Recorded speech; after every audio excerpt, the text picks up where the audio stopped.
Goodbye, First Amendment. Safe spaces invading college campuses.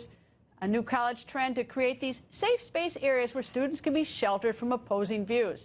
And University of Michigan graduates may have needed one this weekend because they got an earful. They got schooled by former New York City Mayor Mike Bloomberg. He blasted the idea of these safe spaces at Michigan's graduation, and he was met with boos. Some university boards and administrations now bow to pressure groups and shield students from these ideas through safe spaces, code words, and trigger warnings is, in my view, a terrible mistake.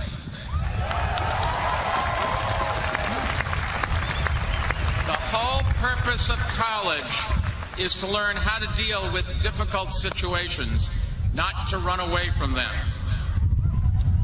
A microaggression is exactly that, micro.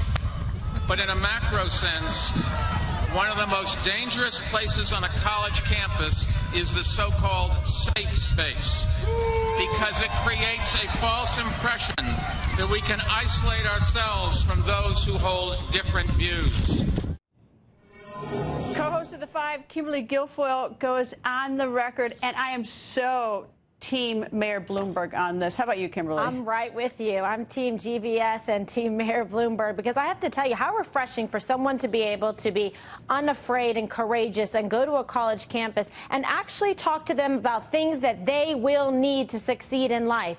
It is really doing children and students and college students that are going to be the young adults out there working and building in this economy and moving this world forward, to tell them that it's okay to curl up in their little heated electric blanket or their little sleeping bag and create a safe space. That's not the real world. You have to be able to listen, to understand other viewpoints, and not be coddled, because it will do you no favors going forward to try to get a job, to pay off student loans, to be able to raise a family and move forward with your life. So I applaud him for doing this, and I don't understand why he got the boos. It should have been a standing ovation.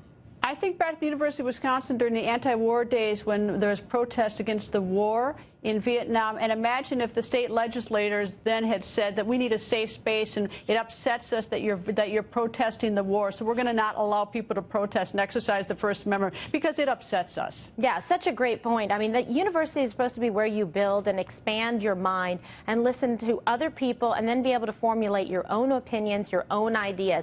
You're not going to be able to grow as an individual and develop if you are sheltered and if you insist on others sheltering you from the truth and from broadening your mind. And just think, Kimberly, like you growing up, become a lawyer, prosecuting the courtroom. Yeah. Imagine, like all the tough stuff, all the elbows that we've taken, that you've taken, and the whole idea like, oh no, please, I need my safe space. I mean, it's just, to me, it's the coddling of this is just, it's so incredible. I mean, not only does it hurt you in later life and step all over the First Amendment, but it's extraordinary that that's now sort of admired among young people instead of being, you know, the First Amendment. The First Amendment is the place that it's supposed to live and thrive and breathe on college campuses, and instead you see people saying if they see the word like Trump written on school property that they have feeling microaggressions, they need a safe space, it's uncomfortable for them to be at school, maybe they should get out of their final exams. That's not the real world where we live in. They should say, listen, I welcome the opportunity for you to come forward and tell me what you think about it, and maybe you might learn and grow and actually change your mind about something. It's too bad. At every university, some students were upset, they were hurt, they were troubled or something because someone done some chalk markings about Donald Trump. Yeah. You know, say, I mean, where are the students protesting the safe space? That's what I wonder. I mean, where are the students who are in favor of the First Amendment? It's so true. They should be having we celebrate, we applaud the First Amendment T-shirts made at college campuses and encouraging people with diversity of thought and opinion to come and speak to them at these events. I mean, I recently spoke at Cornell. I was treated extremely well. It's one of the third most liberal schools in the country, and they were wonderful there. They gave a little speech announcement before I gave my remarks to say, please respect the rights of the speaker, allow them to speak, and if you have questions, you can ask them later. And that was great, and that was the way to handle it. Incredible. Kimberly Guilfoyle, one of the stars of the Five at 5 p.m. Eastern. Thank you, Kimberly, as always. All right. Thank you, Greta.